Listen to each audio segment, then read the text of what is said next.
Иногда самые важные истории начинаются с самых незначительных находок. Анна не искала приключений, понимаете? Она просто хотела разобрать старые вещи на чердаке своего деда. Но судьба приготовила для нее нечто большее. В углу под слоем пыли она нашла старую деревянную шкатулку. Внутри лежало письмо Таде, пожелтевшее от времени с надписью на конверте: «Я для того, кто найдет это письмо. Прочти, если осмелишься». Анна открывает письмо-то. Если ты читаешь это, значит, я уже не смогу рассказать тебе правду. Но знай, то, что ты найдешь, изменит твою жизнь навсегда. Следуй за подсказками, и ты узнаешь тайну, которую я унес с собой в могилу. Анна задумывается, затем решительно складывает письмо и берет его с собой. Анна едет на машине по узкой лесной дороге. Письмо привело ее к старому дому на окраине города. Место, которое время, казалось, забыло. Анна вошла внутрь Панчи. В воздухе витала тишина, нарушаемая только скрипом половиц под ее ногами. В углу комнаты она заметила старый фотоаппарат. Рядом лежала пленка Кан. Анна берет фотоаппарат и пленку.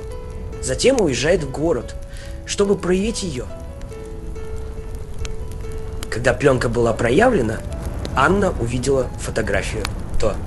На ней мужчина и женщина, стоящие перед этим самым домом. На обороте была надпись: «Ты ищи то, что скрыто в тени его». Анна возвращается к дому. Она внимательно рассматривает фотографию, затем подходит к дереву, от которого падает странная тень. Тень на фотографии указывала на что-то важное. Анна взяла лопату и начала копать под деревом.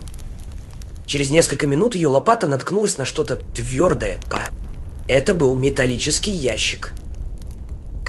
Анна открывает ящик и находит внутри старый дневник.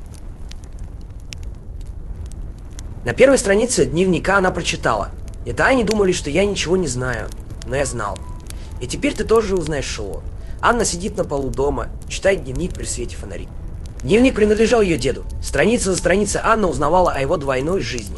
Он был шпионом, женщина на фотографии, его настоящая любовь, которую он оставил ради миссии. В дневнике были описаны секретные операции, шифры и упоминания о неком артефакте, который он спрятал. Анна перелистывает страницы, пока не находит запись. На артефакт находится там, где начинается и заканчивается светло Анна. Идет в подвал дома. Анна нашла артефакт, старинный медальон с гравировкой. Внутри него был ключ и записка. И этот ключ откроет дверь, которую я никогда не смог открыть. Но будь осторожен. Правда, может быть опасна. Анна подходит к старому сейфу в углу подвала.